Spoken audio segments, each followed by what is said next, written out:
Hey, ladies.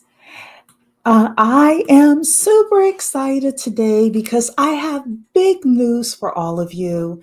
And then we are going to get into the muck and mire of Elon Musk, Vivek Ramaswamy, what I think about this. And I do have a special guest who is going to be on with me. So we're going to put on the 90-second clock. Please like the video, share it with a friend or two.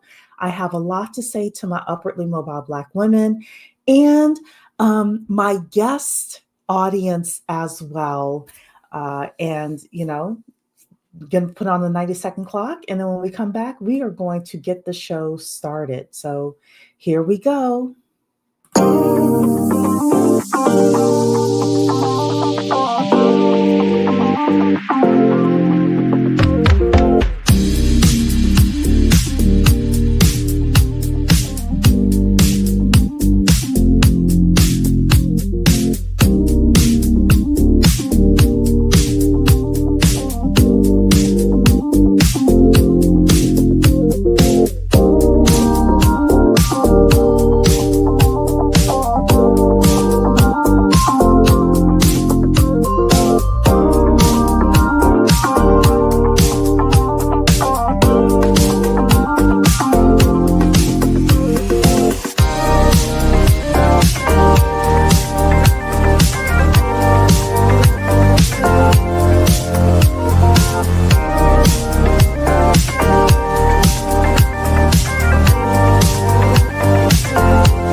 Welcome to Black Women Making Money. We are the home of the upwardly mobile Black woman. For exclusive content and invitations to our Inner Circle Zoom meetings, which happen on a monthly basis, you can sign up for free for our email newsletter at bwmakingmoney.com. That's bwmakingmoney.com. Hello, ladies, and my special guest is here. She is Mentor Shelly. I am Cherie. We are tag teaming today with regards to Vivek, Elon, all of the stuff that's happening over on X/Twitter. I still call it Twitter. The funny thing is, Mentor Shelly, I have not logged on to Twitter in probably 3 years. Wow. But yeah, like I never log on because usually if I'm talking about something that's on Twitter, I can find what I'm looking for in articles or YouTube or something like that. But today, because there was a specific tweet that came out and I couldn't find it in full anywhere, I actually had to log on to Twitter. But there has been a lot of news with regards to H1B visas, immigrants from India especially, and MAGA really is having a meltdown. On this channel, you could be pro Kamala Harris, you could be pro Democrat, you could be pro Trump, you could be pro MAGA, you could be pro vote the couch. That is not a concern of mine. However, politics does affect our wealth as upwardly mobile Black women. And we do talk about the intersectionality of politics and wealth. And this one is huge. This one is major. I listened to so many videos and read articles and looked at commentary. Like I said, I wasn't on X, so I wasn't going through people's comments like that on X. But other places, I mean, if people are on social media, they're chattering and chatting about this. So Mentor Shelly, we are going to talk about Vivek and Elon, but do you have like any initial things to say before I make my big announcement, let people know what my big news is personally, and then we'll like really dive in because my big news actually coincides with what I want to talk about with regards to Mm. immigrants. So, but what do you think overall of and everybody put a one in the chat if you know what we're talking about. If you've been keeping up with Elon and Vivek and this whole issue with the H1B visas, put a two in the chat if you have no idea what we're talking about. Put a one Mhm. in the chat if you've heard about it. Put a two in the chat if you have no idea what we're talking about. Because if most of you put ones in the chat, we will kind of move quickly with regards to all the drama. So, Mentor Shelley, though, what did you think? My initial thoughts were, oh, buddy, I'm surprised it took this long for this little crash to take place. I'm surprised it wasn't. Uh, You saying this long, the guy isn't even inaugurated yet. no, the minute he named them as very key people in position for his, for his party and for him running or for him being in office the next 4 years, I'm surprised it took this long for them to, I guess, the lack of a better term, crash out. So, Well, they definitely said the quiet part out loud. You know, historically, whether people were Republican or Democrat, they mhm, would not say these things out loud. They would just pass legislation in the middle of the night. People would be sleeping. Nobody would know what was happening. And mhm, because you have people looking for attention and not just Trump, of but course. Elon and Vivek as well, looking Mhm. for major attention, they're shining a light on things that are usually done in the dark. And Mm. people ground grumble about it, but Mhm. you really do see people like, wait a second, what's going on? I think the next 4 years, people are going to pay attention, maybe not as much as 2016 to 2020, but they're going to be paying attention more than when Joe Biden was in office. Absolutely, and they should Hmm.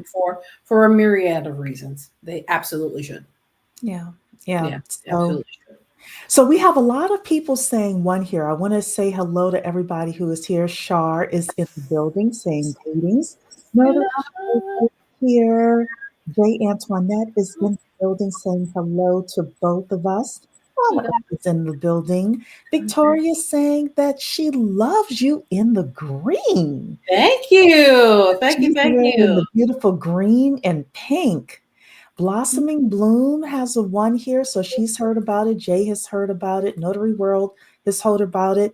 Donna Earth has not heard about all the kerfuffle, and that means that Donna Earth actually is like doing stuff in the real world and has, a life. Uh, but let me tell you, I probably looked at this for about 4 or 5 hours, maybe 6 hours, which I should be ashamed of myself, and yet I'm not. No, Um, you shouldn't Kat be.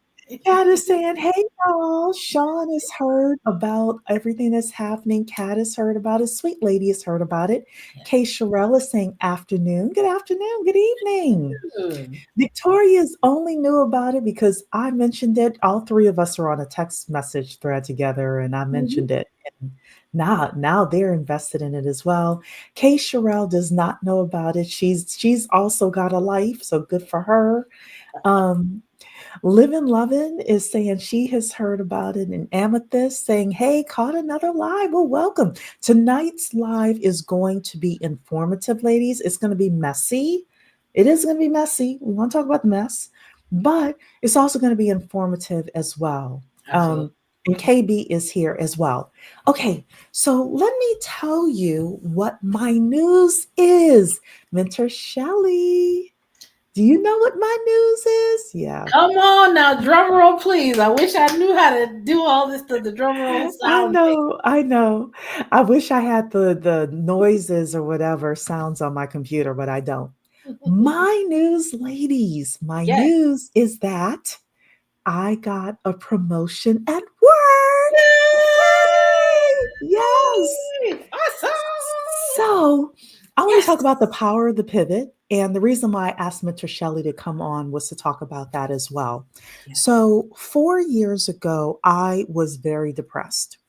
I was writing business plans for a living. I was making decent money, but I was working 7 days a week. I was literally depressed. Lord. If anybody has been like so depressed that all you do is go to work, come home, lay in bed, eat, you know, sleep, but barely sleep, all of that stuff, I was there. And 4 years ago, I said, okay, something's got to change. I want to do something. And you know how you start making that decision in your head, but it takes you time to start moving? Well, it Mm, took me time to start moving, ladies. of course. So when I come on this channel and share things with you, it really is like from a place of, I've been there, I'm walking this walk with you. Well, Yeah. about 3 years ago, I got serious and I was like, okay, I'm going to do something. I started um, letting go of certain things that weren't serving me. I had an office, I let that go.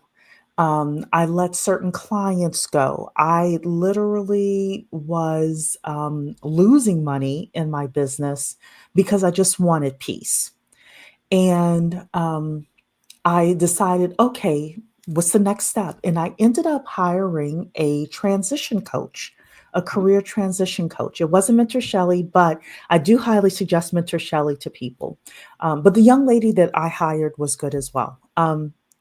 And she had me take some, like assessments of myself and things like that. Right. And she, said, well, what do you ultimately want to do? And here's the thing, Mentor Shelly, this is how good God is.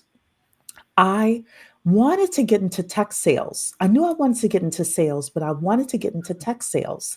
Right. And she said, okay, well, write a list down of everybody that you know, and you're going to start contacting people and you're going to let them know that you're on the job market. Mhm. We did my resume and all that stuff.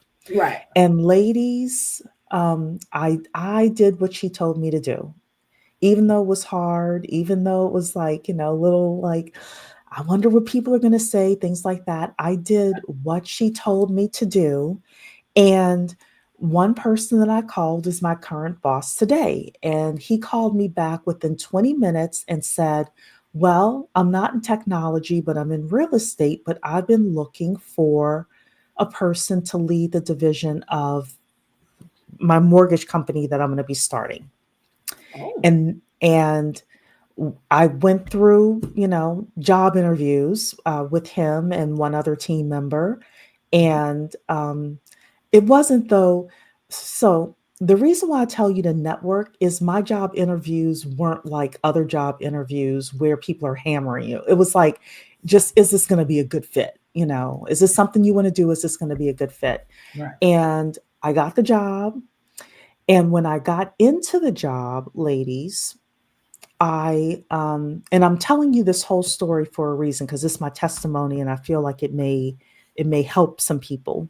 Yes. When I got into the job, I was going to be a mortgage loan officer, and my boss encouraged me to get my licenses a couple of months after I was in it.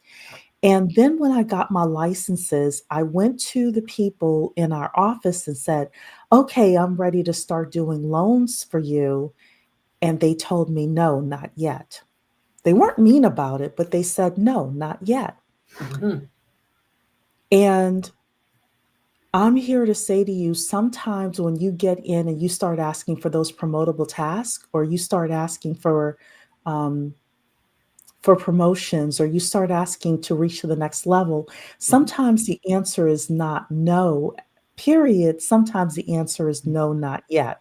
Right. When I tell you that people are watching you, I'm telling you that from experience, people are watching you.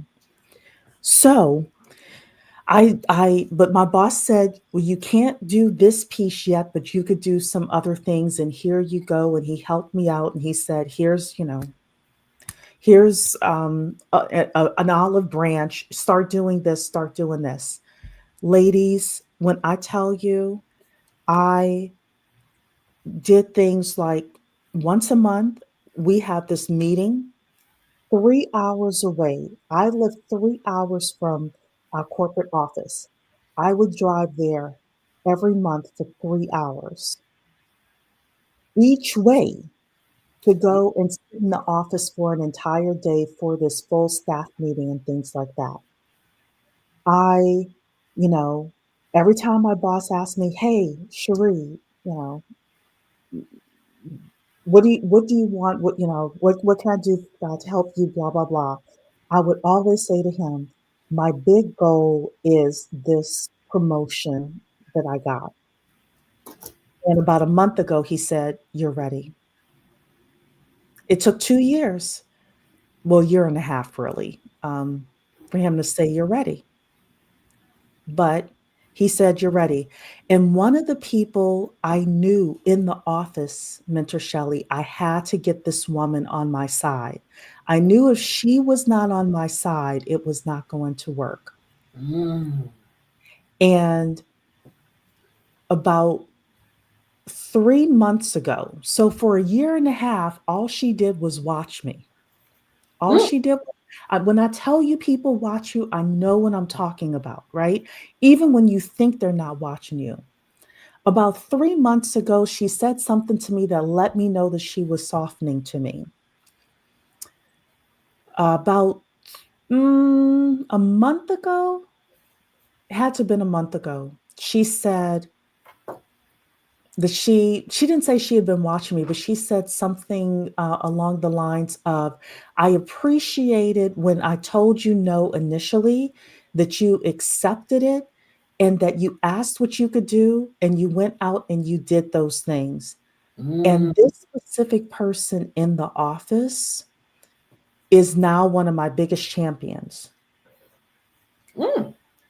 Very influential person in the office is now one of my biggest champions. And I know that I'm telling you a longer story, but I'm saying all of that because I feel like my testimony is going to help somebody or hopefully somebody's in here. Um, Mentor Shelley, I'll toss it to you with regards to, what your thoughts are. And thank you, everybody, for saying congratulations as well. I really appreciate it. Of course. Well, number one, Cherie is a testament of what a career coach at the right time can do to help your career path to elevate in a strategic way. That's number one. Um, Networking, you always talk about making sure we are multicultural networks. Do you hear what she said? She wanted to make a change career wise. What did she first do? Connect with her network, and the network opened opportunities. If you're looking for opportunities within your network, your interviews are not going to be the same interviews that everybody else coming in as a stranger is going to get, because it's already going to come with some level of credibility because they know you. People like to work with and do business with people they know, like, and trust. Am I correct, Sheree? That is absolutely correct. Okay. So the networking opened the opportunity for you to be in the position that you started off with. And then using what you know and how to work within an environment.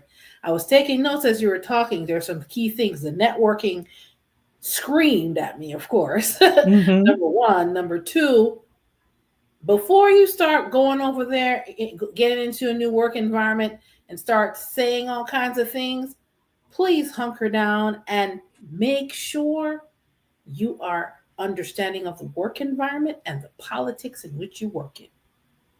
Because in order for you, if you notice what she did say, These are my goals. This is what I want to do. And there was somebody that was in leadership that says, no, you're not ready yet. No does not mean no forever. And that is absolutely true. And of course, you're new to the environment. There may have been some things they wanted to see how you were going to handle the no, too. They're observing that as well. It's not just the fact that you may be inexperienced in the field, or you may not have had they don't necessarily understand or know how you're going to fit into this environment. So that might have been the No, it was that was it. And that was one of the things that won them over to me. And they told me no for 18 months, ladies. It's Mhm. not like they tell you no one day and this ain't the movies where Mm-mm. 2 days later, all of a sudden you get a yes. No. But I do want to bring up, I'm going to let you finish, Mentor Shelly, but I want to bring up what Victoria is saying here. She's saying, I got told no at my last corporate job. I gave 5 days notice, 10 out of 10. Do not recommend my method, y'all. Okay, I do want to point this out. I work in a very good corporate environment. My current job was a very good corporate environment. Right. Okay. The people I worked for were good people. They didn't tell me no because they didn't like me or they were nasty or anything like that. Right. I also saw that this was a career path for me as well. So I'm just saying this because I know a little bit about Victoria's story. I'm not telling you to get a no from like a nasty boss in a horrible corporate environment and stick it out. Please don't misunderstand me. And I know Mm-mm. that Victoria doesn't misunderstand me, and I'm just saying this to anybody else. I'm not saying that at all. I'm saying if you're in the right environment, but getting told no, your next question is, what do I need to do to get a yes? And Right. when they tell you what you need to do those things. Yeah. Do those things. Yeah. So, Yeah, it's very important. Not only that, they wanted to see how you performed in this particular environment because mhm, it's a whole new industry mhm, based on what you went through with and the assessments and different pieces, strategic pieces you went through with the career coach. You understood that okay, you have transferable skills that can go into this industry, and you use all of what you knew plus what you're learning, and you thrived in that environment.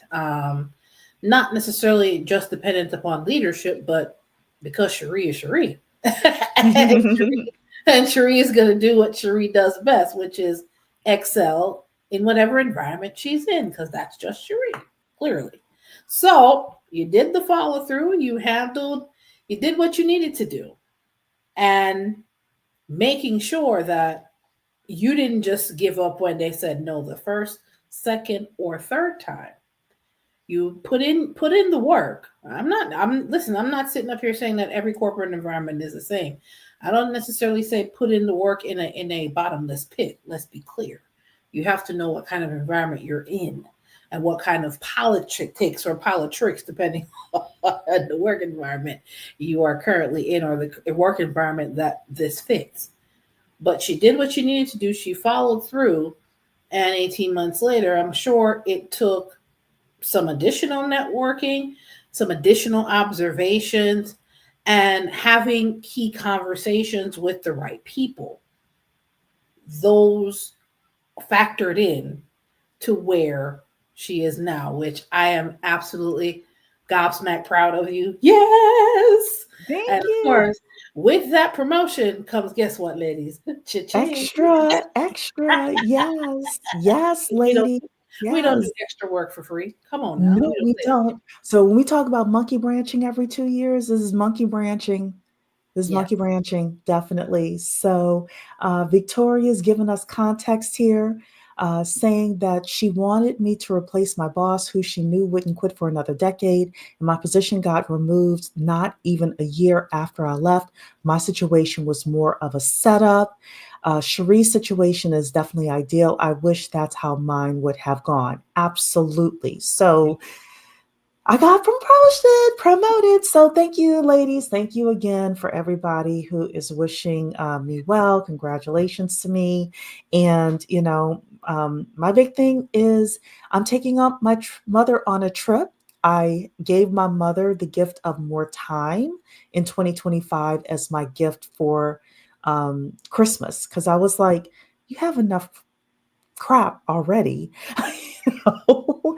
So I was like, let's do some experiences. So we're going to go hiking and we're going to like spend more mom and daughter time together. So as we level up as well. And hey, Tori and Dreams, good to see you, my dear. So, do you have anything else to say before we get into the mess of the evening? Listen, ladies, follow through, have a plan, put the plan together, and execute, execute, execute. This is a prime example of when you do what is necessary, this is what can happen. That's all I would say. Absolutely. Absolutely. All right. We're going to start with the tweet that's almost set things off or has actually set things off. And Mhm. then we're going to like go back to this article that I found with a little bit more of a timeline. And then we're going to go to, I want to bring out HR mentor Shelly because Oh, Elon said something and I'm like, I'm sure his HR department is probably like, oh crap. won't be the first time. It's Elon. But let's start with this. So, if you all don't know who Vivek Ramaswamy is, you're fortunate, but he was a former presidential candidate and now is co-leaders of the Department of Government Efficiency. And now Vivek and Elon, who are the co-leaders of that department, are chiming in on immigration policy. Mhm. And I also learned that Vivek apparently got his $1 billion plus net worth from a pump and dump, allegedly, got his $1 billion net worth from a pump and dump scam as well. So if you all want to take a look at that, I never trusted the guy, but I didn't look too much into him as well.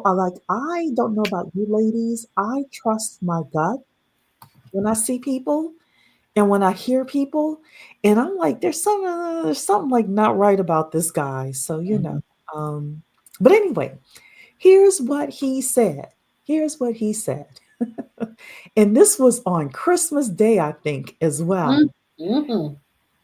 The reason top tech companies often hire foreign born or first generation engineers over, quote, native Americans, which he's not referring to us, okay, Mm-mm. Mm-mm. um, is not because of an innate American IQ deficit, a lazy and wrong explanation. A key part of it comes down to the C word, culture. Tough questions demand tough answers, and if we're really serious about fixing the problem, we have to confront the truth. Our American culture has venerated mediocrity over excellence for way too long, at least since the 90s and likely longer. That doesn't start in college, it starts young. A culture that celebrates the prom queen over the math Olympia champ or the jock over the valedictorian will not produce the best engineers. A culture that venerates Corey from Boy Meets World or Zach and Slater over Screech and Saved by the Bell or Stefan over Steve Urkel in Family Matters will not produce the best engineers. But I know multiple sets of immigrant parents in the 90s who actively limited how much their kids watched those TV shows precisely because they promoted mediocrity. And their kids went on to become wildly successful STEM graduates. And I'm going to come back to this comment right here because Mm. you people Mm. are talking about this. And yeah. Mm. All Mm. right. So he continued. More movies like Whiplash, which I had to look up. I had never heard of this movie. But he's saying here more movies like Whiplash, fewer reruns of Friends, more math tutoring, fewer sleepovers, more weekend science competitions, fewer Saturday morning cartoons, more books, less TV, more creating, less chilling, more extracurriculars, less hanging out at the mall. Most normal American parents look skeptically at quote, those kinds of parents. More normal American kids view such, quote, those kinds of kids with scorn. If you grow up aspiring to normalcy, normalcy is what you will achieve. Now, close your eyes and visualize which families you knew in the 90s or even now who raised their kids according to one model versus the other. Be brutally honest. Normalcy doesn't cut it in a hyper competitive global market for technical talent. And if we pretend it like it does, we'll have our asses handed to us by China. This could be our Sputnik moment. We've awakened from slumber before, and we can do it again. Trump's election hopefully marks the beginning of a new golden era in America, but only if our culture fully wakes up, a culture that once again prioritizes achievement over normalcy, excellence over mediocrity, nerdiness over conformity, hard work over laziness. That's the work we have cut out for us.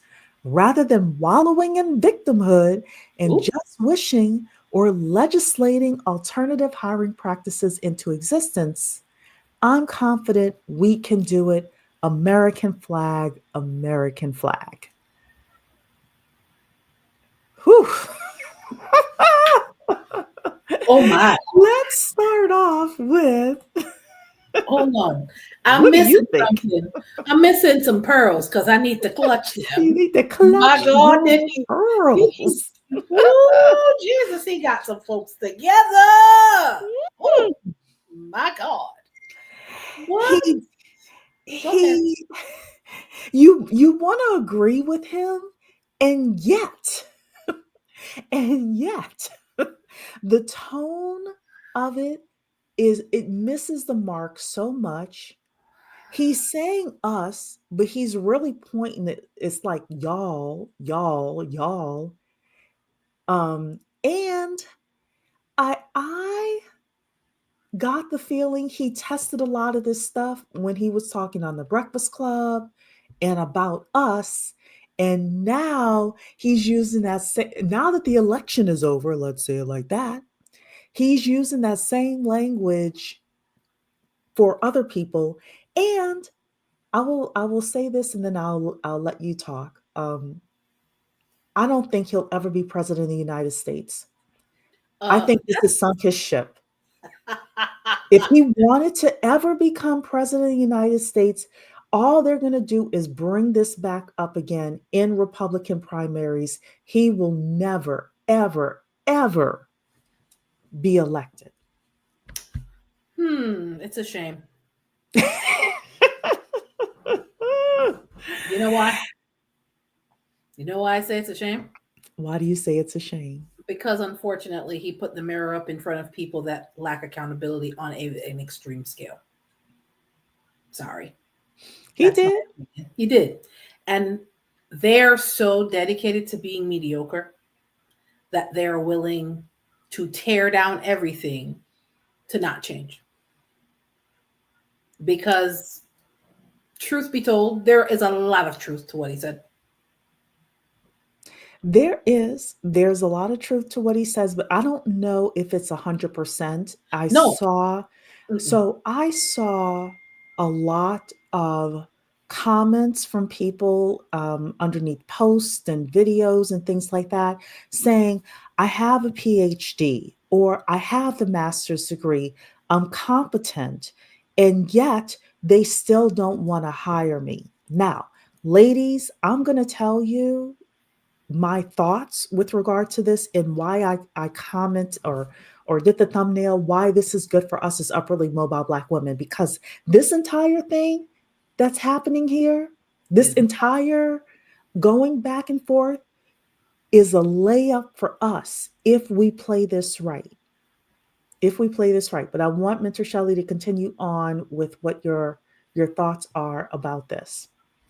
Yeah, just in case y'all missed the whole thing there, all of that is not necessarily referring to us. No, it's not. It's referring to other people. Mm-hmm. But we're not going to distinguish that. Y'all pick up what I'm putting down. Now is the time where Cherie's advice of multicultural networks and being indispensable in the job market becomes absolutely crucial. Because if you know the right person and you have the proper skills, that'll get you further, especially in this environment when doing it the average way and going on job boards and applying till that kingdom come. Your network is going to get you further faster. We've been saying on this channel, I've been preaching to you ladies on this channel, Yeah. that a multicultural network Mhm. is the 21st century way of getting a job. A multicultural network is a 21st century way of getting a job.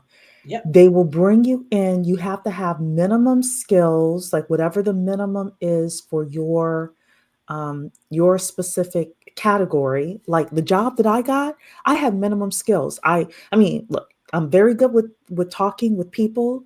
I'm Mhm. very quick on my feet with regards to learning information, and I did have experience with like building a business from the ground up, right? Right.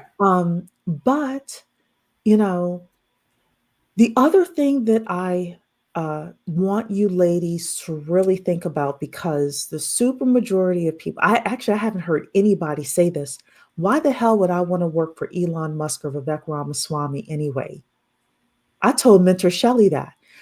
People are fighting Elon Musk, saying, why don't you build a school for us so that we can learn? Elon Musk told people, if we have to build a school for you, it's already too late.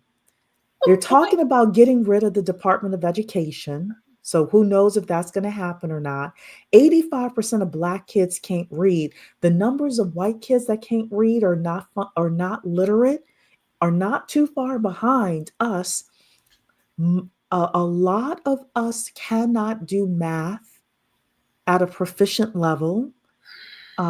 So, you know, but when we are able to do these things, which is what upwardly mobile Black women are able to do, when we are able to do these things, I'm going to tell you right now, fighting for jobs with Elon Musk and Vivek Ramaswamy and Donald Trump, who uses H1B visas as well, is a waste of time. In the discussion that Victoria and Mentor Shelly and I had, I told you the difference between, it was about careers. Mhm. And I suggest people re listen to that. It was a really good broadcast. I talked about the difference between big companies and medium sized companies and small companies. As upwardly mobile Black women, you will do far better working at a small company or a medium sized company with a great corporate culture than running behind Elon Musk and Vivek Ramaswamy and David Sachs and all these other venture capitalists.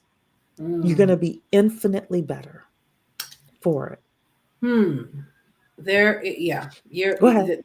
That was a yeah, but that was a live stream that we all three of us Hmm. were on, and we talked about different points. Well, if you want to get ahead as an upperly mobile Black woman, that is definitely more the environment that you'll thrive in, because a lot of those larger corporations are very much, their systems are already in place. They don't have a lot of wiggle room to make changes because the systems that they have in place are working for them, is contributing to their bottom line. Not that you couldn't go in there and help them save money or increase their bottom line, but your room for growth is going to be infinitely decreased depending on those larger corporations and how they're structured. If you go to a smaller employer that has a little bit more room to grow, change, develop, you can definitely contribute to that. And if you're contributing to that in the form of dollars and cents, if you're increasing their bottom line or if you're saving them some money, then they're definitely more apt to start giving the promotion to you versus someone else that hasn't done anything for them. It's what can you do for us situation, because at the end of the day it's business, whether it's you're dealing with them from an employee standpoint or otherwise. It's business at the end of the day. Um, I'm gonna wait for you to get to that point, but I also want you guys to look at this from a different standpoint. Keep in mind who Vivek and Elon, who they are in the grand scheme of things. They're billionaires. They're always looking for ways to do what? Make more money and to cut their expenses. Oh, I want to point this out. That's a good thing. It's not just that they're billionaires. Mm-hmm. These large companies are typically on the stock market. When a company is on the stock market, Mm-hmm. the rules are different for them. The CEO, the C suite, and the board members have a fiduciary responsibility. Fiduciary just means financial, Money. but Mm-hmm. they have a fiduciary responsibility to Mm-hmm. increase shareholder value. All that means is they are responsible. Their number one responsibility is to have that share price of their stock increase year after year after year. Right. How do they do that? They do that by making more sales Mm-hmm. or reducing expenses, which most companies, the largest expense is payroll, Mm-hmm. or buying back stock, right? Mm-hmm. So when the pandemic happened, and the big companies got all of that money, they did what? If you watch CNBC or the financial news, a lot of them bought back a lot of shares Yep. of their stock, of their companies, which increased the shareholder value. The reason why big tech and these big companies want the H1B visas is because they're able to get, and most of you have heard this, they're able to get the talent for a much less expensive cost. And that quote unquote talent, those workers are not able to leave those jobs once they get here.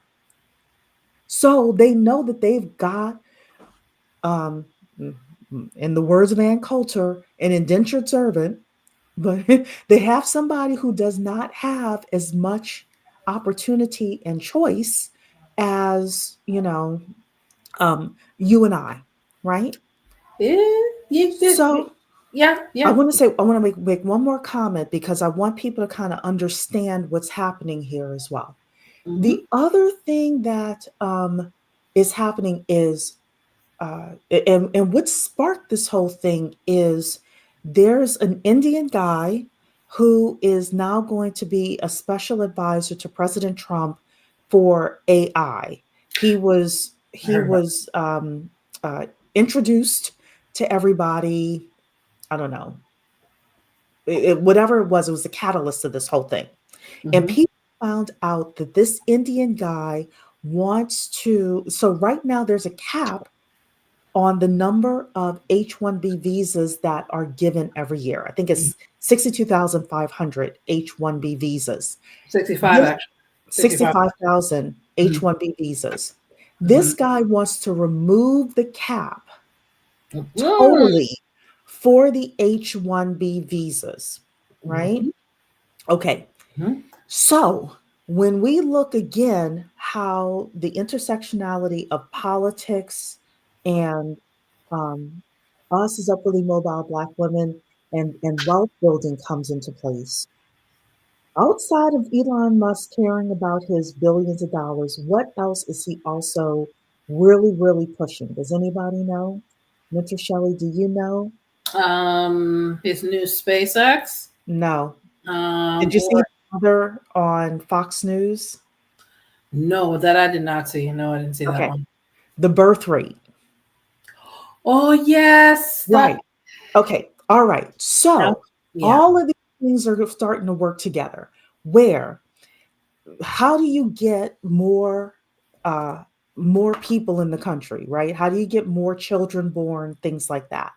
You either have to get women, which they're not talking about us, but get women to have more children, right? Which was Roe v. Wade being taken away, or you bring people over from countries where the women typically just have more children anyway. Okay. Yep. All right. So you've got Vivek and Elon. They want cheaper labor, number one. They Mhm. want the birth rate increase, number two. Hmm. They don't care about culture, American culture long term. Neither one of them care, No, because right? they're not from this culture. They're not from this culture, neither one of them, Mm-mm. right? Okay. And the final thing that I wrote down here, and I want you ladies to just think about this long term when you are navigating this. If they, for whatever reason, are able to remove the cap on the H1B visas, which now that Donald Trump has come out and said that he agrees with Elon Musk, it would not surprise me if they do it and they do it in your face with regards to removing the cap on the H1B visas. Yes. But the whole isn't one of the things he ran his campaign on is to mass deportation of immigrants. Girl, he lying to people. Here you go on the screen here. Trump sides with Elon Musk in H1B visa debate, says he's always been in favor of the program. Oh, Now, that's why my I mind is think going that crazy. Trump is going to, because that Tom Holcomb guy they're going to target, we call it, how do I say, I'm just going to say south of the border immigrants. Uh, However, no, these immigrants they want. And when I say south of the border, I don't mean he's going to do all of them. He's not going to do, he's not going to, I'm thinking now that there's probably going to be less that are deported than we thought, than I initially thought. But yeah. Hmm. All right. So, um, the other big thing that I want you ladies to think about, actually, two big things. Number one is if you have kids, you need to prepare them now to navigate in America where it's going to be very difficult for them to get employment. Hmm. If we're talking 25 years from now, right? A generation. If they lift the cap on or they remove the cap on these H1B visas and you have millions of people coming in per year to fill these jobs and Yeah. they have children. And once they get into corporations, right now they're just in the big corporations and there's a bamboo ceiling. But in a generation, when your kids become of age and they are in a position where they are in HR, your kids are going to have to navigate Hmm. employment much differently than we are today. Very true. That's number one. Number two, there's a $68 trillion wealth transfer that's coming. Individuals that are coming through this H1B visa program, they are not coming here to lose. They are coming here to win. They're going to buy up everything. They started with buying what? Motels, businesses that people didn't want. There are going to be a lot of businesses for sale, ladies. There's going to be a lot of wealth being transferred, ladies. And I told you to put yourself in the path of money, but also to have your skills, your technical skills, your soft skills, your multicultural networks, and your resources together. This thing is about to get real serious. In the next 10 to 15 years, the baby boomers are going to be In passing retirement on. homes. No, no, no. They're starting to get into retirement homes now. They're going to be passing on in the Hmm. next 10, 15 years. Hmm. Are you, am I, and are you going to be ready for this? Hmm. Because basically, This whole thing is like Elon Musk and Vivek Ramaswamy telling people what's going to happen before it's actually going to happen. And what I'm here to do is I'm here to tell you not just look out for today, but look out for 25 years from now. Because here's the other thing that's going to happen, Mentor Shelly. It's something I've been thinking about, and I am not a financial advisor. This is not financial advice. Go see Diamond Dave about what I'm about to say. But if the mass importing of labor, of people through the H1B visas does not happen, if we have a truly mass deportation and the birth rate stays where it is or continues to go down, as people think, at some point, revenues within these big corporations are going to start going down as well. Why? Because there are fewer people around the globe. There are fewer people in Europe. There are few. The only places where population is still growing is in Africa and Israel and the Middle East, right? Every Right. place else is going down. Okay, all right. So that means the stock prices are going to start going down. It's more than just we won't have Social Security, which they're about to not get rid of Social Security. They're about to reduce Social Security. They're about to reduce Medicaid, Medicare, all of that, right? Mhm. But if either they're looking at, hey, we're going to pull the Band-Aid off now. We're going to have mass immigration of individuals, Mhm. or 25 years from now, the stock prices are going to slowly, in my opinion, they're going to slowly fall because revenues are going to go down. You're not going to have as many people buying Yep. products. So, what are your thoughts with regards to that? Preparation is absolutely key. If you,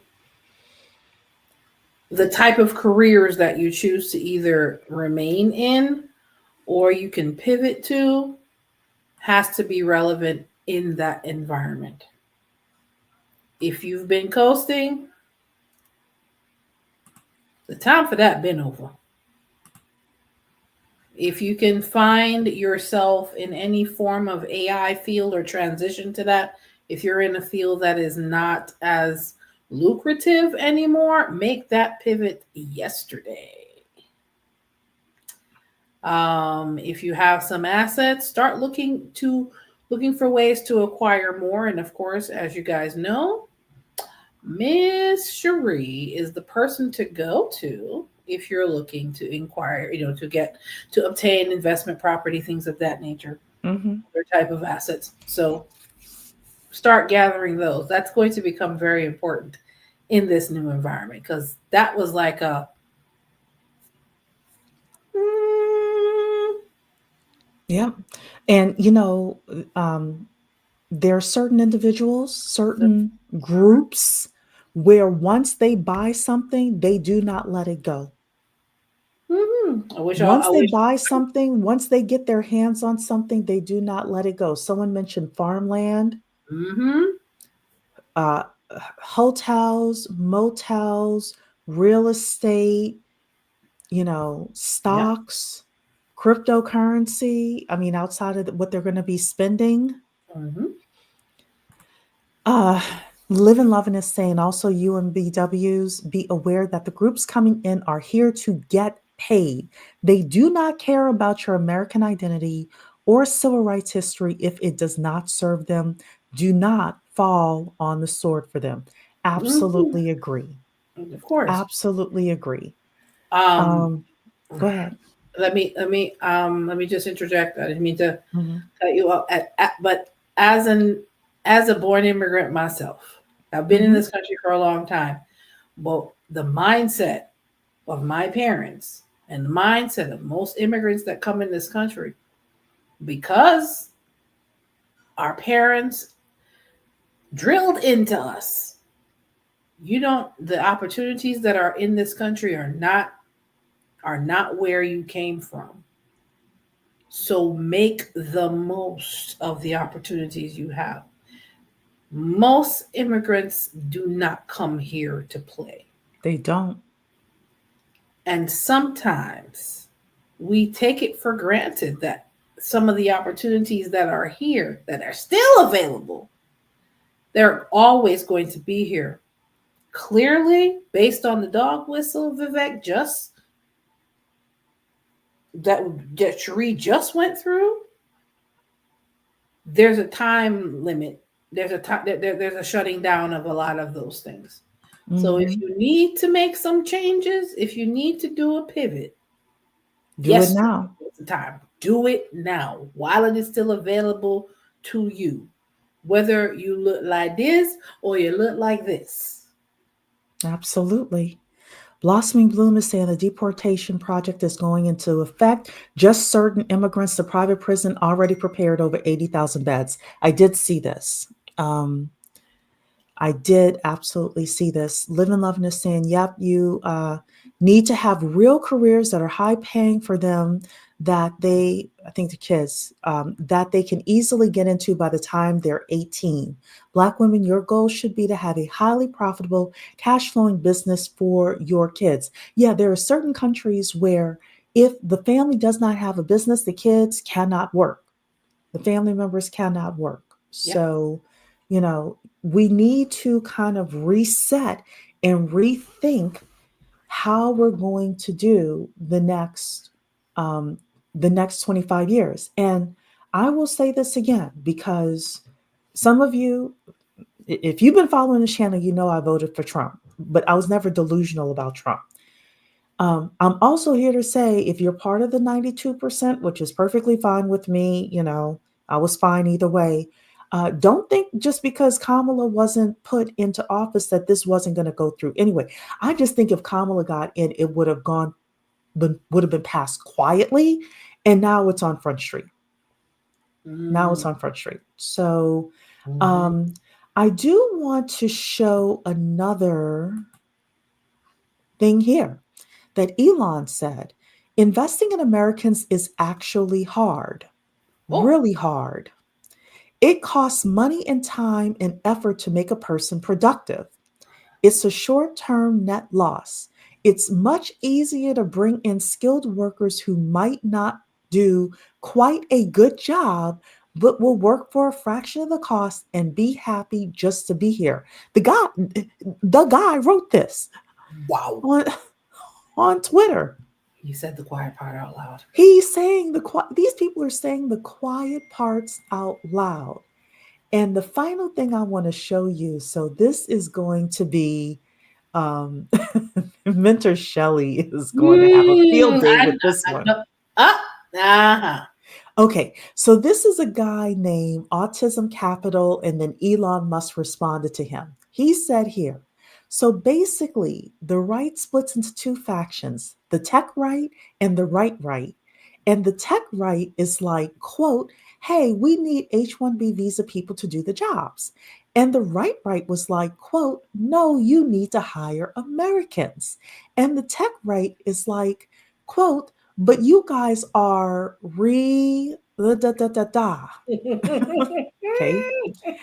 And the right is like, well, you don't train us. First of all, it's not their job to train you. It's your job to get training. It's your job to ensure your children are trained. And I got a story to tell you about this as well. I couldn't believe this one. But go ahead. That's the mediocrity. That's the mediocrity Vivek's talking about. Okay. And then it says, and the tech right is like, quote, you cannot out-train being And while all of this was going on, we learned some people really don't like Indians. So, and then you see this guy here, right? Because I'm going to show you this in this here. So, because I couldn't find all of this here, right? So it is the same guy, right? The Autism Capital, and Elon Musk says that pretty much sums it up. This was eye-opening. Calling Americans When I saw this, I want to show it to you, Mentor Shelly, because I said his HR team and his legal team must be like, Oh my goodness, because somebody honestly could sue over this. If I Um, think you discriminated against me because, blah, blah, blah, there could be the right lawyer, I think, could make a claim. they might want to do that before they completely eradicate the EEOC because that's part of Project 2025, isn't That's it? true. Uh-huh. That's That true. could take That's years. true. And knowing how deep Elon's pockets are, he could probably pay to make that go away. Although Hmm. Tesla and their 8-year-long discrimination cases don't seem to go away that fast. Anywho, That's because I true. talked about that That's on true. my Which channel. which we're talking about Tesla, for example. Tesla has a lot of racial discrimination charges Yep. and issues. Why would I want to work there? We talked already about toxic work environments. Yes. Ladies, upwardly mobile Black women do not beg to work in toxic work environments. Please don't. If anything, we're like, hey, we're going to network our way into a good work. There are plenty of good work environments out there. You do not have to beg to be in somebody's toxic environment, ladies. Hmm. What are you saying? I know my opinion is unpopular, but I love that this is playing out right in our faces. Let me tell you, I love it too. I watched, like I said, I read things, etc. I watched 2 hours of a live stream of a gentleman who, um, I'm not going to use that term. I'm just going to say he is a lawyer. He is a white man. He is pro-white male, right? Oh, that guy. And it was a 2 hour live stream. Of course, I listened to it at 1.5 times. But towards the end of his 2 hour session, where he was going through like a whole bunch of tweets that I hadn't seen and all of that stuff, he said, um, I think we need to abolish the Civil Rights Act of 1964. This is a lawyer on YouTube saying this Yeah. because this is playing out in our faces here.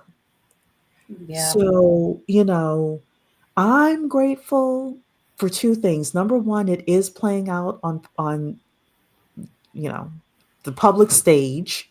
Everybody's talking about it. People are paying attention to it. And the second thing I'm grateful for is Black people are out of it. I haven't seen. I mean, outside of the regular like Joy Africa Reid, and people Israel. like that. I haven't seen a lot of Black people or any Black people really involved in this. We're like, hey, you know, Um, my we're I gonna just we're gonna not pay attention. We're just gonna sip. We're gonna pay attention. We're just sipping our water. we just gonna sip. We're gonna sip our tea. I see a whole bunch of comments here that I want to come back to, but I do want to come to back to what Vivek originally said, because I wanted to make a couple of comments though about some of these or a couple of things that he said. So he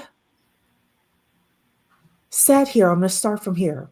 A culture that venerates Corey from Boy Meets World, which I never watched, but okay, or Zach and Slater over Screech and Saved by the Bell, or Stefan over Steve Urkel in Family Matters will not produce the best engineers. Like Screech and Steve Urkel uh, did not have really bad soft social skills. I Mm-hmm. know what Vivek was trying to say, but Mm-hmm. it didn't hit with this. Screech had not the best social skills, Mm-mm. and neither did Steve Urkel, right? And I'm Right. not talking about just the stalking Laura. I'm just talking about overall, Right. okay? And then he says here, and this is the point where I think our culture wins. And when I say our culture, I'm going to say Black culture for Mm-hmm. this. Okay.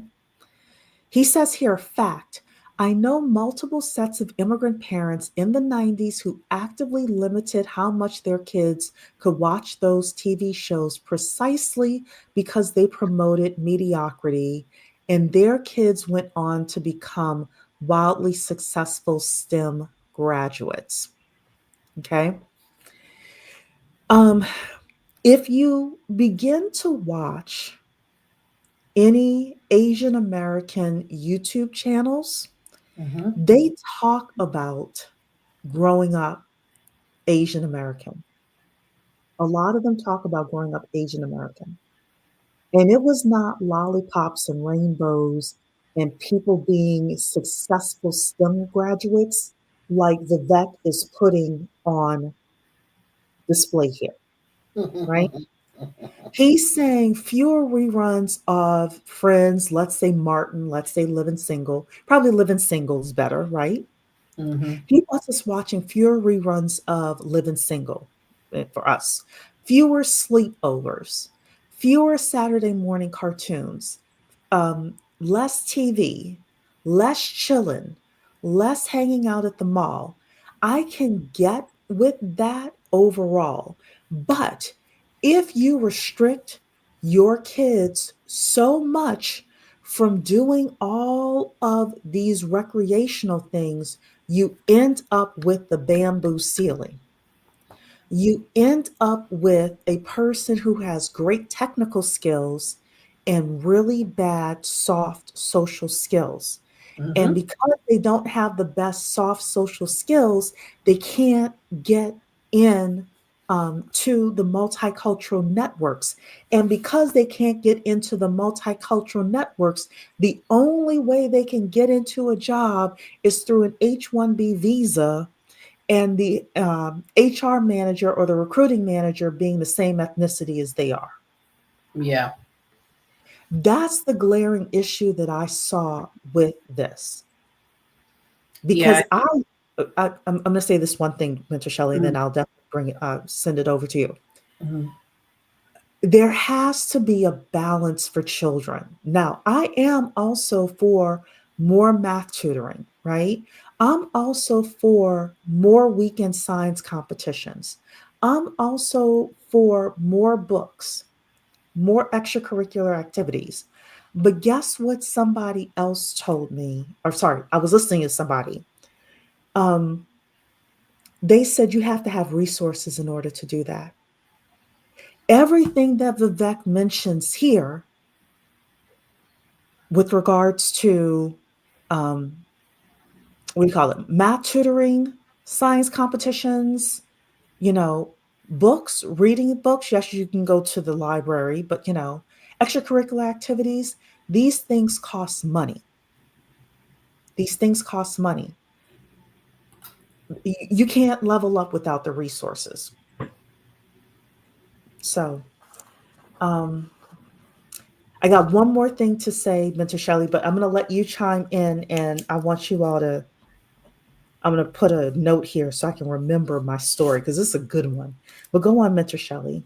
Yeah, and I think what he was trying to highlight, and of course, in some cases, miss, was that in our overall culture, what he's saying that they celebrated the people that looked good versus actually being good.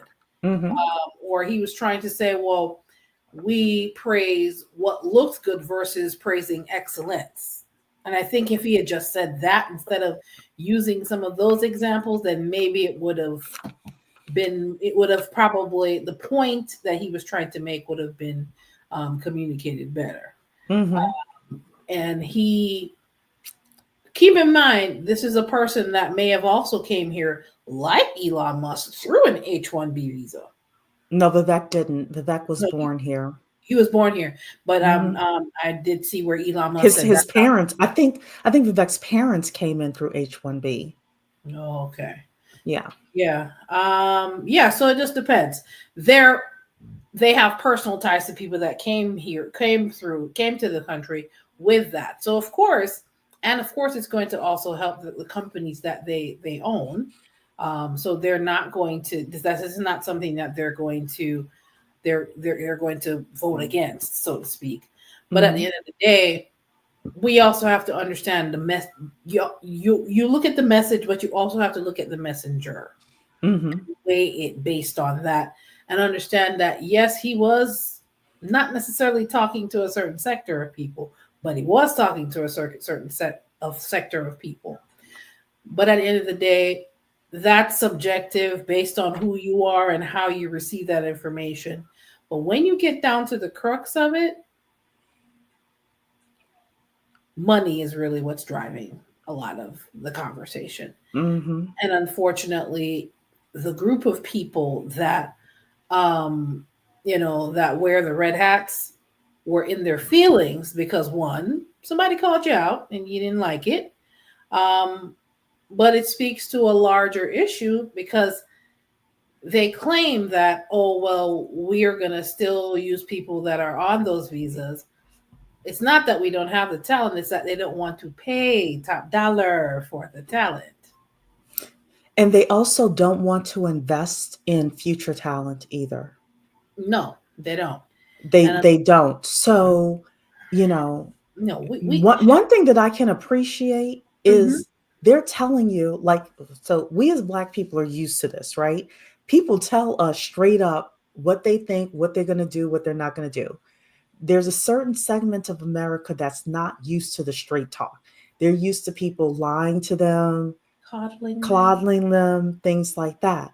So we hear it and we're like, okay, pivot next. Um, but understand this. There is and we've known this for years, especially if you have Black sons, but now even if you have Black daughters, there is a financial incentive for them to be illiterate and for them to go from the prison, what do you call it, school to prison pipeline. Yeah, school to prison pipeline. There is a financial incentive for your daughters to be illiterate and to have multiple children, unmarried, from different men, and be, stuck in a um, what do you call it, minimum wage Mhm. job. Yeah, being in an economically vulnerable place. Exactly. And it is your responsibility and is my responsibility, but it's more so your responsibility if you're a parent to make sure that that doesn't happen. Correct. Correct. And of course there's a whole counterculture of people, the men folk now that are in their feelings about the fact that now women are opting out of putting themselves in financially vulnerable situations. That's a whole nother topic for another. Hmm. Yeah, we're going to talk about it. Yeah, because they're now upset that women are not volunteering for that type of nonsense anymore and have finally woken up to the fact that if I do this, keep your legs closed Absolutely. and do what is necessary to get ahead because nobody is playing with any of us economically. Y'all want to sit up here and spend 4 hours on the interwebs talking about nonsense? While guess what? Women that are single are getting their degrees, are getting their investments in place, and getting this bag. We Yeah. don't got time. So, all right, We go ahead. also know that there is, I didn't pull up the tweets with regard to this, but we also know that Elon and Vivek Mhm. said that they're pulling H1B visa participants with college degrees, and they're looking for people with college degrees as well as, talent and skills and things like that, especially in the Black community. But now I've understand this has spilled over to the general American populace. There has been this discussion of, should we go to college? Should we go to college? College is a scam, all of that. And we are determined, or even though there are things that Elon and Vivek said that are problematic, Of they're course. still slapping you with the truth. These companies are still looking for people with college degrees. Yes. So when I've been on here and I've been saying, ladies, I really think if you're a young lady, before you have kids, get your college degree, just get a bachelor's degree. It can be from your public university, it could be from a community college, but so that way you're not racking up huge amounts of debt. Yep. But get your college degree, get your multicultural network, and get your skills together before you have children. Yep. I'm here to say that the things that I've said stand. The way Absolutely. you navigate this whole thing stands. You get your technical skills, which technical skills is not necessarily technology. It just means whatever skills you need to do your job well. Get to the top 10% of your skill set. That's what I spent the last 2 years doing within my job, getting to the top 10% skill set. You got to have your soft skills together. This is where Vivek talking about his 90s sitcoms, and basically he was somebody who just was never invited to anybody's party. We can read through that, right? I mean, yeah, but it benefited him. Look where he is now. Uh, no. You're still not buying it. No, I'm not buying it. Okay. And then and then have your multicultural networks. We've had many conversations about that. I'm going to Mhm. continue talking about it till in fact, to the point where I thought about doing a Calendly and having you ladies just basically promoting if you all want to talk for 30 minutes, I'll be your networking consultant. I honestly thought about it. I don't know if I have the time this quarter, but we'll see next quarter. Make Um, time. It's important, and especially and now. yeah, and then your resources, getting your resources together and buying cash flowing assets. I'm not a financial advisor, but buying cash flowing assets, buying assets, period, because when these individuals get here, they will not be here to play. Nope. And the final thing I'm going to say, I'm going to read comments as well. Money doesn't solve everything, Mentor Shelly. No. So, a friend of a former business plan client called me and she said, I got your name from such and such a person. I said, okay, how can I help you? Y'all know me, I'm not writing business plans anymore, but she called, so I talked to her.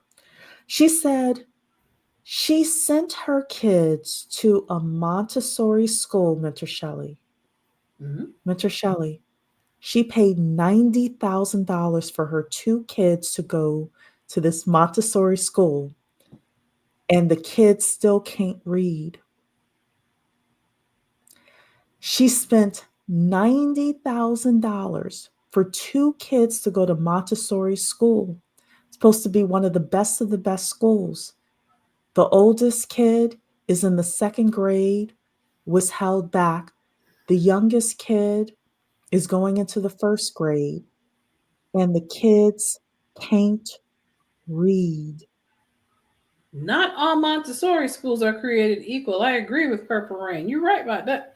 And I said Um, to her, no, no, I'm sorry. One, I asked her, I said, well, weren't you I didn't ask who's to blame, but basically that was my question. I was like, well, what happened? And you know what she said to me? The teachers, the teachers. I don't know what else she said. I stopped listening after she said the teachers. Basically, the teachers didn't do what they were supposed to do. And all I had was Erica's voice in my head. I didn't want to say it to the lady. I ended up not saying it. I was just like, the second thing is, if you are a parent, I'm here to tell you the teachers are not on the hook for what your kids are and are not able to do. that part. You- Big. $90,000? Ooh, hold on. Let me just add to that. As an immigrant child, my literacy was not up to my kindergarten teacher. I learned how to read at home before I got to school. Mm-hmm. Not that I wasn't learning my ABCs. at school, but it was reinforced at home as well. I wasn't just getting lessons in school. And that was before I hit first grade. But you have to also consider I was in a different country, in a different culture. The way they teach their children is very different. Yeah, kindergarten one, nursery and kindergarten one, we learned. By the time we got to first grade, but we were what, 5, 6 years old, we were already reading as kids. Mm-hmm. And a lot of that, it was 50-50. Yes, it was happening at school, but it was also happening at home. You have to make sure you teach your children how to read. You're responsible for your Yeah. children. Yeah. And you're saying here, live lively, no tutoring. The tutors would have told her, here's the thing. If she would have just said, I remember being young and my mother would, make us read in church, right? You had to read. I had a little children's Bible, right? Read. And you had to read in church in front of everybody. Like, no. So this is where we're pushing things off on the teachers are responsible, the tutors are responsible, instead of we're responsible. And this is where Vivek is right, but the I think he's the wrong messenger. But also the way the way we're talking about these things is important, especially if we're Black women here. So for us as well as for our children, Mm-hmm. I've told you all before, the AI is going to assume that if you live in a certain zip code, and if your kids have certain names, certain ethnic names, they're going to have a 92% chance that your kids can't read and write.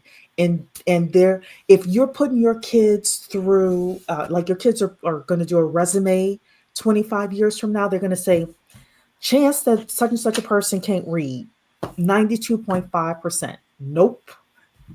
And the AI is going to bypass your kids' resumes.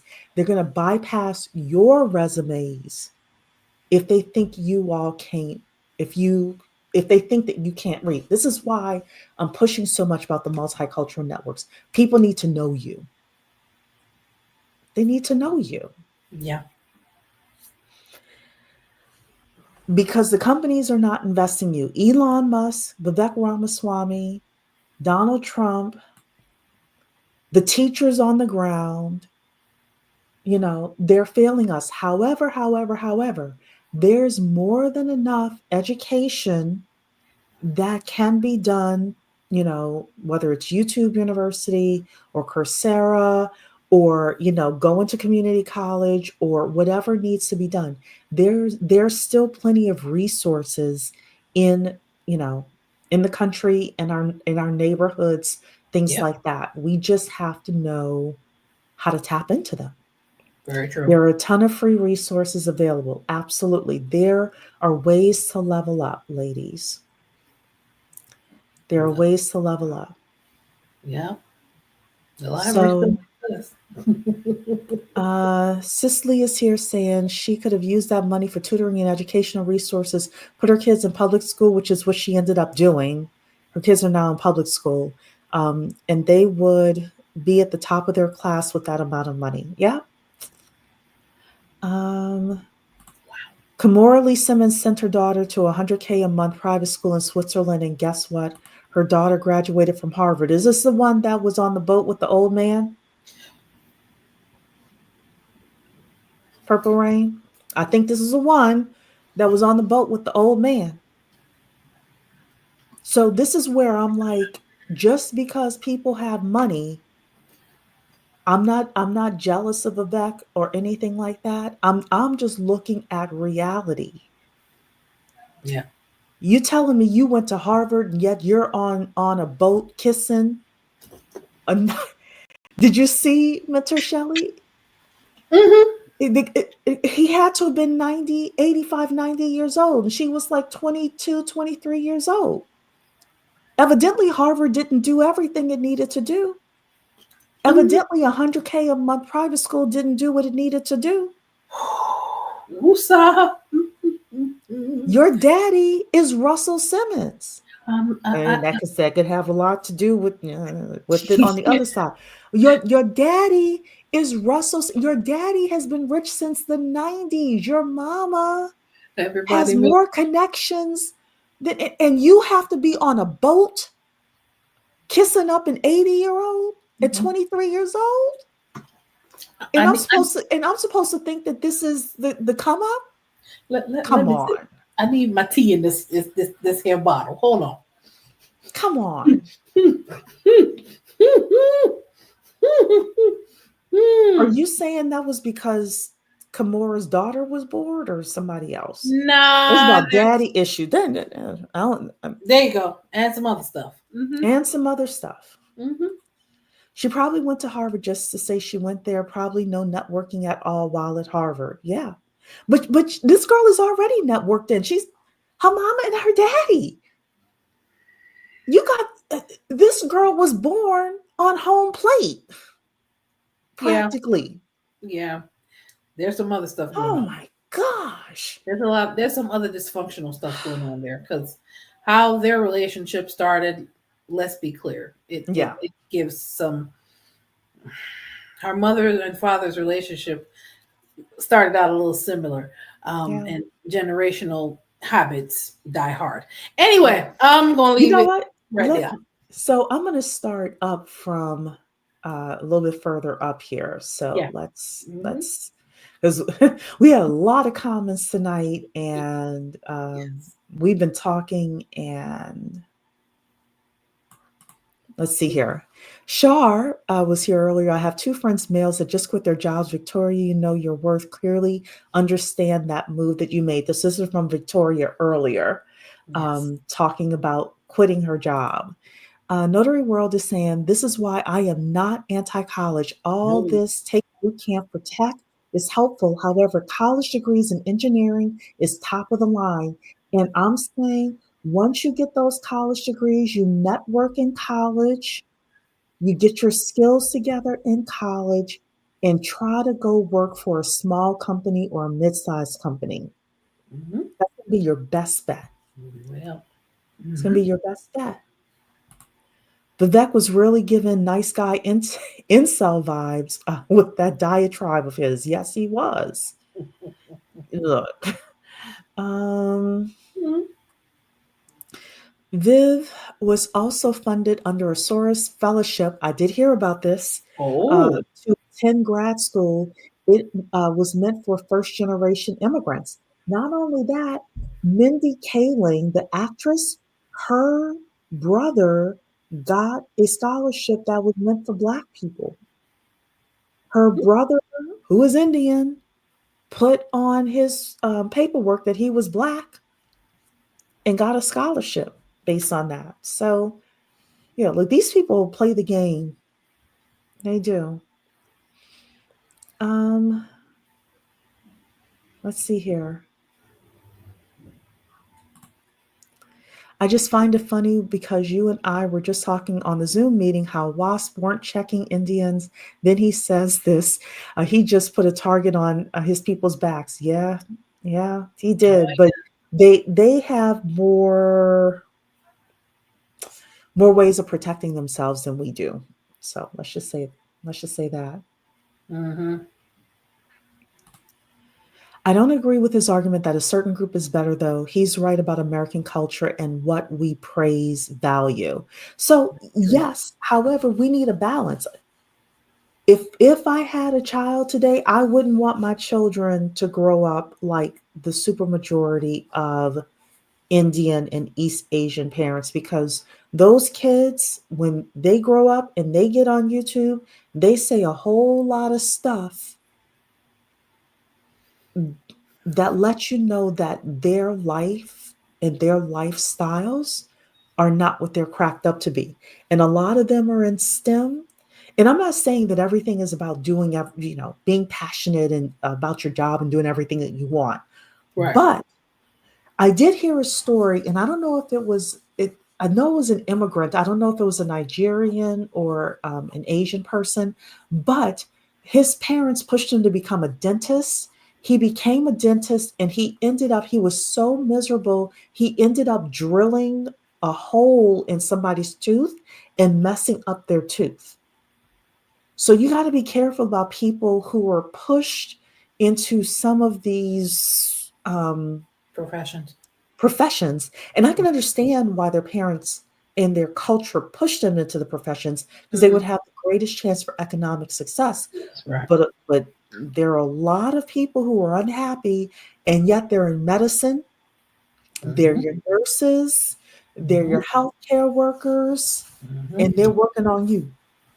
And they feel trapped. Yep. And they feel trapped. That's true. And they get married young, and they have a whole bunch of kids, and they're stuck. And they're working on you. So I'm just saying. There's another side to it too. Notary World is saying, I don't agree. There's a lot of amazing talent in America. Yes, there is. Yes, sir. So there's a lot of amazing talent in America. Do we think so? As somebody who has helped hire people and all of that, I would say 20% of American talent is great talent. 80% of Americans, like Erica said yesterday, they're coasting, or they have not pushed themselves to excel. So we need to be in the 20%. And the truth is, we need to be the top 1% of the 20%. So yeah, you still gonna have to work hard. And we only have ourselves to blame for those poor statistics. Yeah. And yes, they do want to pay them less. Go ahead. I'm sorry, Mr. Shelly. Yeah, we got to tighten up. Let's be clear. There's no question about that. We got to tighten up. We do. And that starts with you and me. I tightened up. You tighten up. If you have children, make sure they're tightened up. If you have a mother or father who is going to be working for the next 10 years, they need to tighten up. Because the purse string, if MAGA wins, not MAGA, if the tech bros win this H1B visa thing, they are also going to win other quote unquote wars in the MAGA-verse. So just be ready.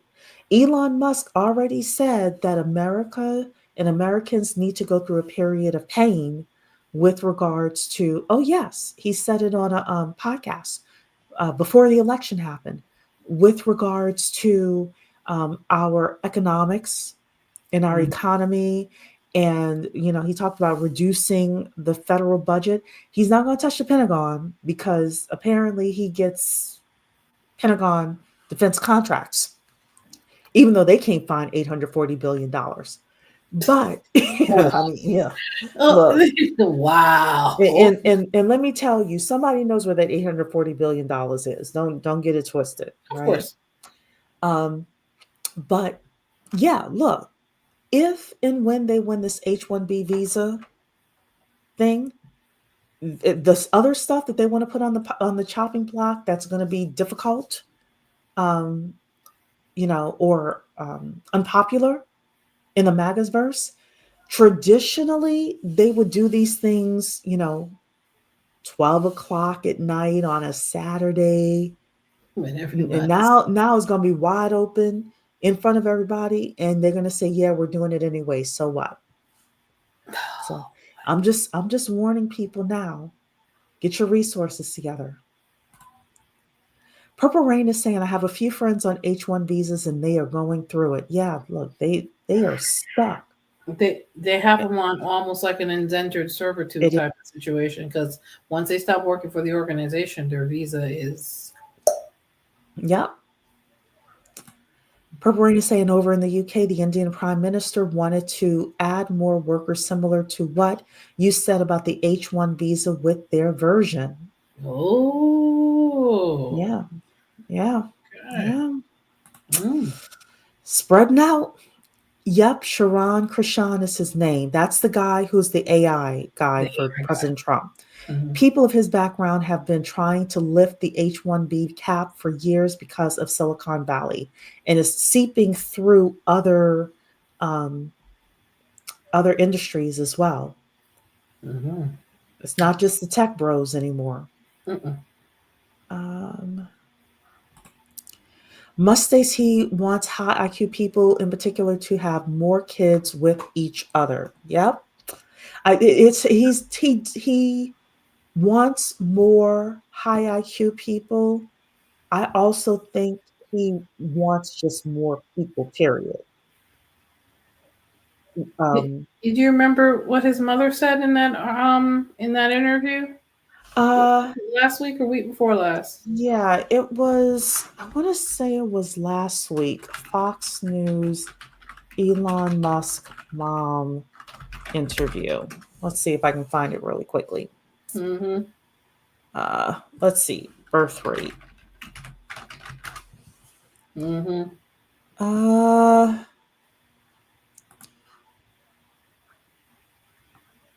Let me see if I can get it here. So Mm-hmm. I'll pull it up for you. So this is, make sure my volume is higher. Let's hear what she says here.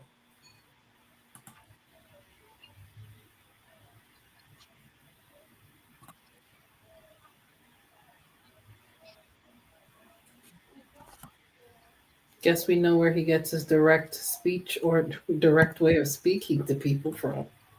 My children, we were in a two-bedroom small apartment overlooking a garage. And then the next year, I have the second child, we had an apartment with a view. And then by the third child, we could get a two-bedroom house. And you just, as you move on, you start doing better and better. But people, you don't have to go to the movies. You don't have to go out for dinner. You can just spend time with the most wonderful gifts you can ever have. Exactly. As the children.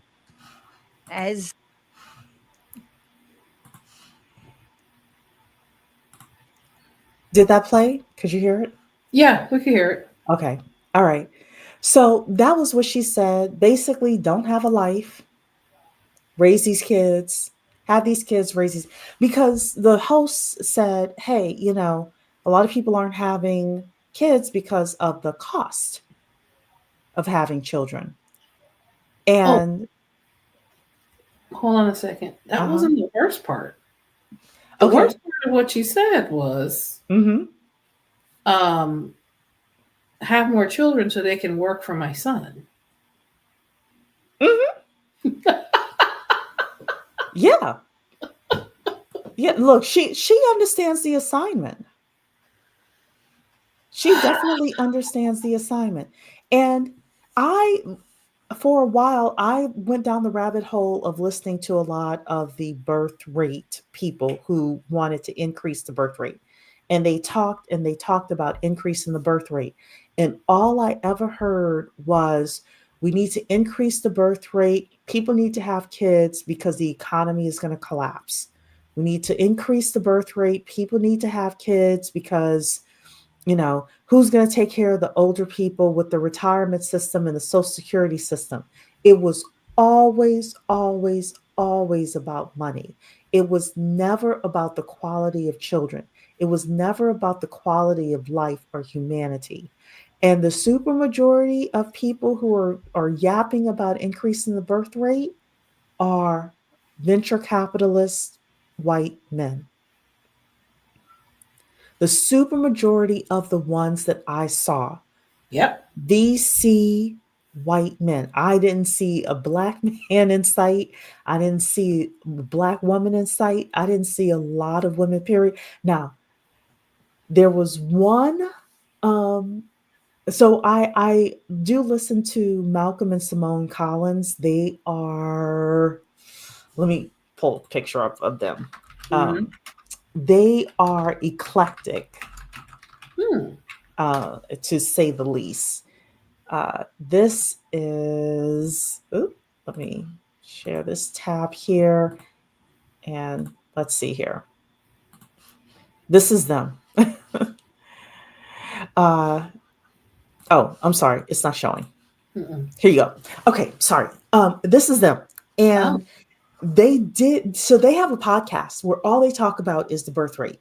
Got to increase the birth rate, things like that.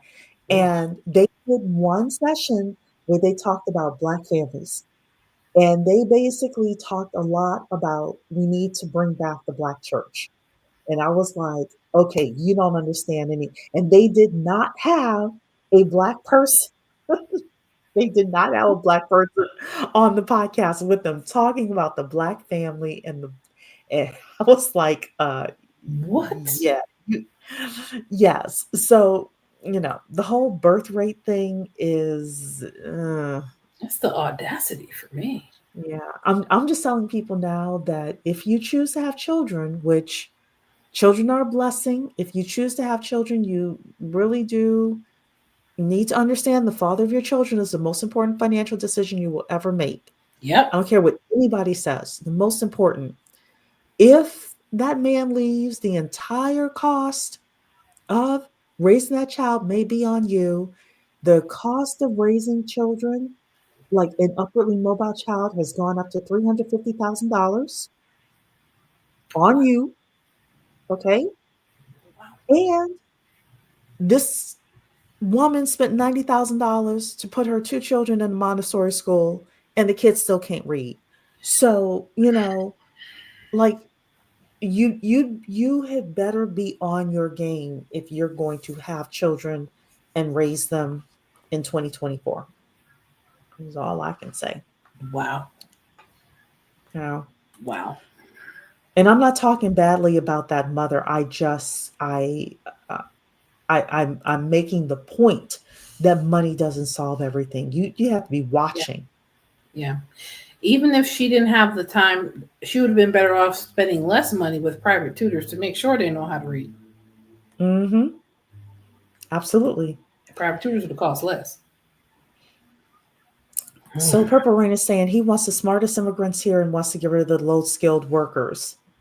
What? Oh, you mean a low-motivated workers? If you're talking about Elon Musk, and you're also saying the baby boomers are retiring. That some of the baby boomers are starting to work later as well.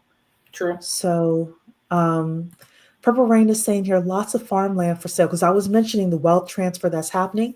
The individuals are going to come here in droves. They're going to pull their resources together and they're going to start buying everything they can get their hands on. Lots of farmland for sale. And a lot of the kids actually do want to sell. Like they inherit land, they inherit houses, things like that. First thing they want to do is put it on the market. So, let's see here. His tweet was a warning shot for the future. Yep. You have to pay attention. Yep. Let's see here. Meanwhile, there's a nursing shortage. Yeah. So look, you get in where you fit in, right? Mm-hmm. Victoria's right. I never met an immigrant that came here to slack. You are absolutely right. It's about to get more competitive. You are absolutely right. Mm-hmm. You're right. I meant that the kids want to sell their boomer parents' farmland. Yes. Already happening in Chicago. Yes, it is. Let's see here. What you think if anyone who needs a car should we purchase now? Agent Dawkins, good to see you. I don't think I've seen you before. Purple Rain is saying yes in household appliances. My understanding is I'm not sure if the tariffs are going to happen on day one. I've heard a lot of people saying that Trump is going to do the tariffs on day one. Wow. I don't know that personally. So I would say as long as it is as long as it's not going to economically sabotage you to do it now, then yes, do it now. What my concern would be, especially with a car, is for you to get into something that you cannot afford for fear that the Trump tariffs are going to come and you really can't afford it in 2025. So just be careful with that. I want to do in 2025, I want to start doing some more financial literacy things. And one big piece are these car notes. And Oh, some of these car notes are charging 20% to 27% interest. ouch. Yes. So being smart when you are going to the dealerships, being smart, maybe going to your bank first, going to your credit union first, Mm-hmm. seeing what you can qualify for before you go to the car lot. They Yep. see you as a young Black person and they jack up the price and they jack up the interest. I want to do a whole show about that because I've Yeah. started coming across some clips with regards to that, and I kind of hope they don't take away TikTok, even though I understand if they would. That's my conspiracy theory with regards to TikTok is people talking too much on TikTok and sharing too much information on TikTok. Mm, But yeah, there's we're gonna have. I want to do more financial literacy stuff. The coming year. So Blossom Gloom is saying, ladies, let's try to pay the past due taxes for our grandma's houses. Atlanta is getting gentrified like crazy, getting so many new neighbors outside ATL, nothing but Indians in Midtown. And when I say they're buying, they're going to buy everything they can get their hands on. So, yes, please pay your taxes, or go to the tax department and work out a payment plan with please. them. Please. Y'all know I'm not a fan of Uber, but start a side business. Go talk to Notary World. Become a notary. Do what she tells you to do so you could get at least, a few $100s a week coming in doing notary. Yep. There's a lot of things you can do. Um, This is only a huge shock to certain people. If you work in tech and you're already Black, you've already seen this over the years. Yeah. Mm-hmm. Well, they also say that the real files about the truth about MLK Jr. from the FBI is coming out soon as well. Um, there's a lot in there that will not surprise me, including the fact that MLK was unalived by. His own comrade. He told I on himself. would. Well, I was gonna say by the government, but Mm-hmm. Mm-hmm. That's not a surprise. exactly. Uh, Listen, these folks don't like us like that. I wish people would stop drinking the Kool-Aid, even if it's the red flavor. We got to be mentally stronger and stop inviting folks to the cookout. Look,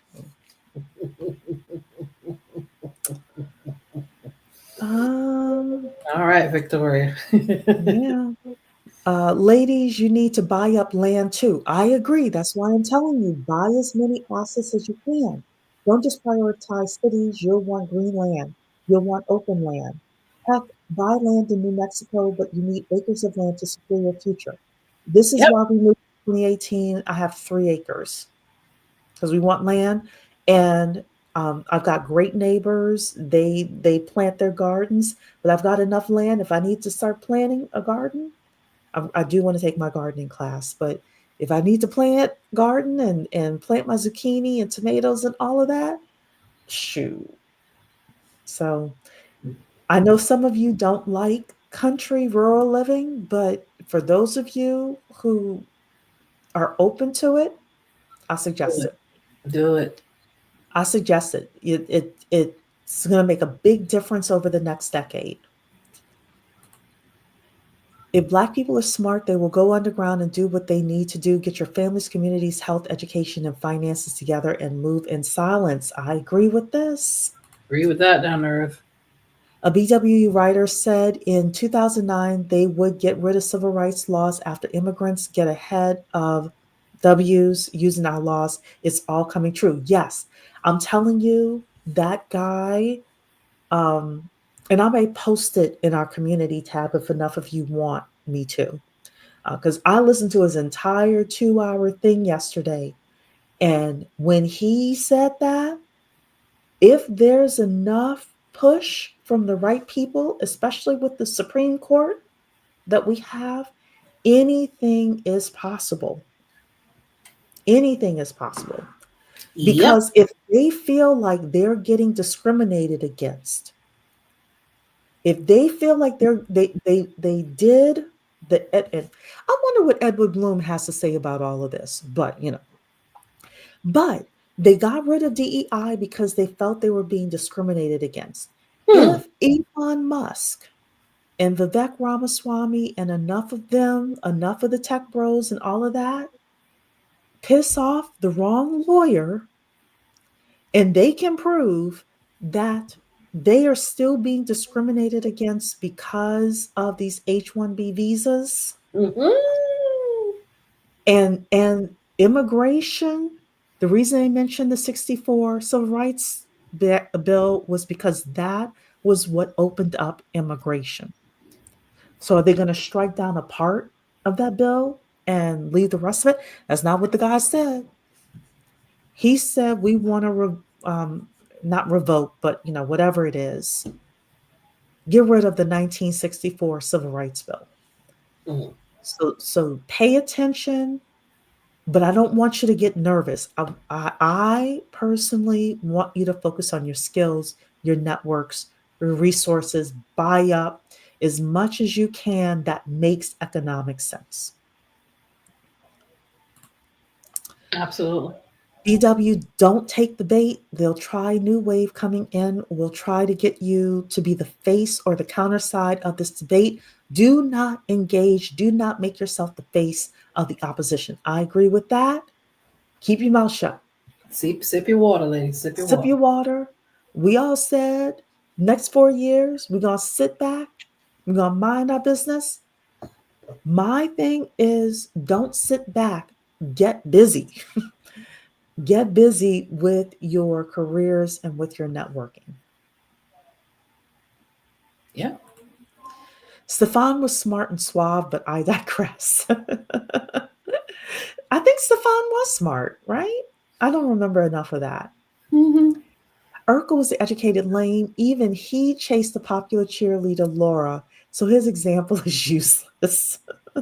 Oh Lord, you got semantics in there now, Vic. Yeah.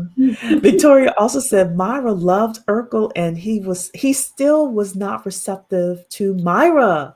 He wanted the girl that did not want him. Exactly. Typical. Exactly. So there are plenty of professional athletes who are highly skilled who have highly skilled degrees who didn't have to watch TV. Vivek sounds like a hater. He is. He is. He's a little salty. He's a little salty. I didn't get to have fun like the rest of y'all, but I'm going to put y'all on blast now that I'm in a position to do so. Exactly.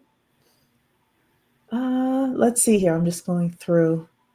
Diamond Dave is like much faster at this than I am.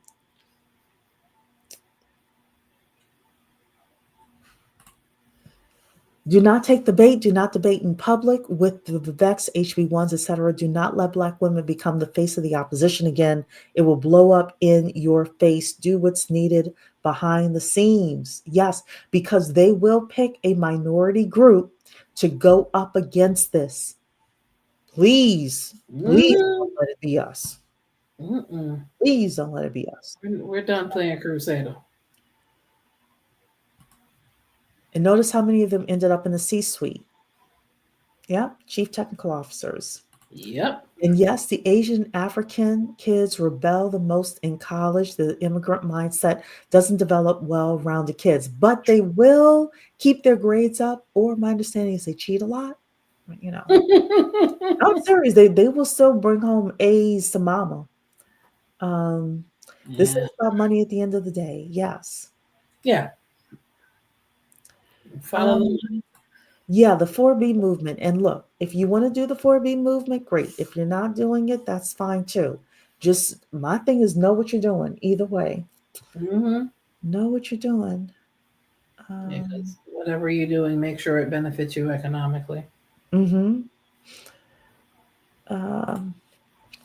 Victoria is saying the need for college is different now. People need to start working on that in high school so they don't spend so many years in university. There's a way to finesse it for less time and money. I agree.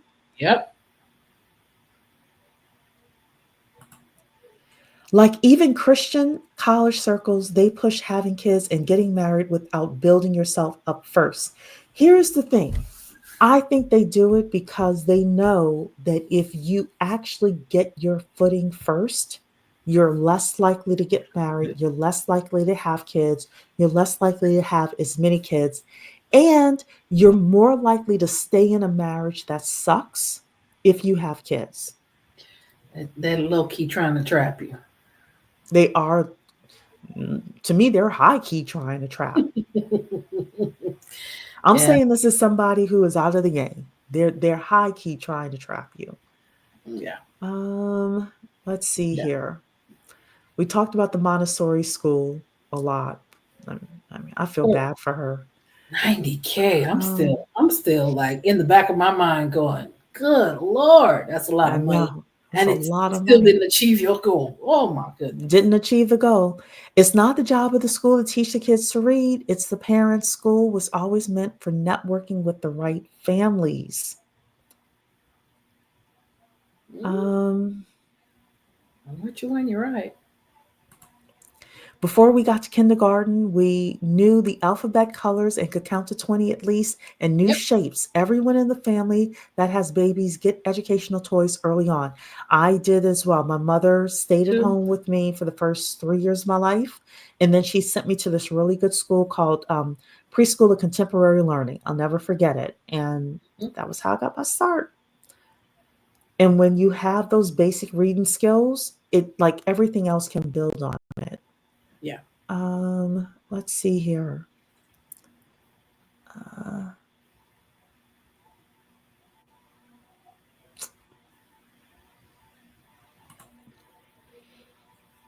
this she grew up where we were talking about the Oh yeah. Kimora Lee Simmons Daughters. One of the daughters. daughters. Yeah, that that her that mom was married to that Goldman Sachs guy. Yes, um, I didn't know about that. yeah, the dysfunction starts from that relationship on down. So Mm-hmm. It does. I talked about Mindy Kaling.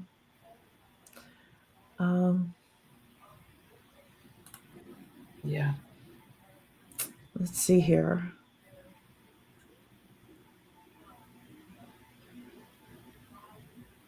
Wow.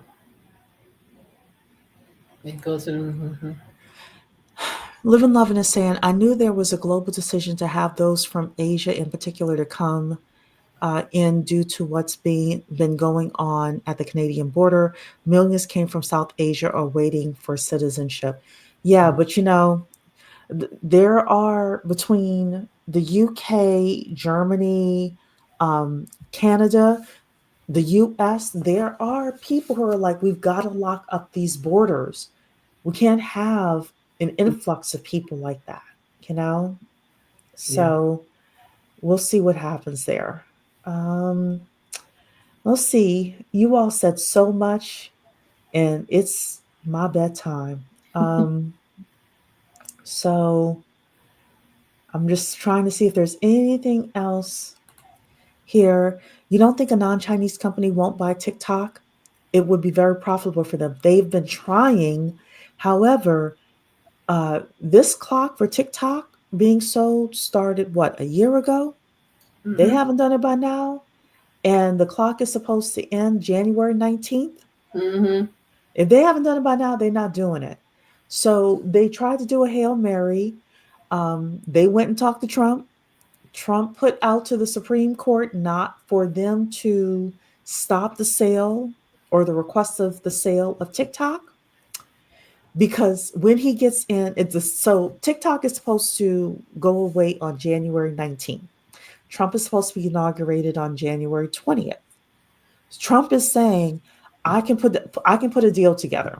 Now, I think Trump is on some bullshit, but he He is. has other major concerns other than trying to buy TikTok. So miss. Yeah, or setting it up so somebody else can buy it, and I'm gonna do a deal. I'm gonna do a deal. So we'll see what the Supreme Court does. The Supreme Court is unique because they cannot be fired. So he can't say, oh, you all went against me, therefore I'm getting rid of you. Mm-mm. Mm-mm. So they've also gone against Trump in the future. I'm sorry, in the past. So we'll see what happens. We'll see what happens. I think there's some backdoor wheeling and dealing, and I don't think it's going in TikTok's favor. Oh boy. And I believe it's because the US government wants to control the algorithm. And because they don't have control over TikTok's They do not have control over TikTok's algorithm. The CCP, Chinese people have, or the Chinese government has control over, and I don't care what anybody says. Oh, they said they don't. No, they do. They have control over the algorithm. It wouldn't have been able to function otherwise. No.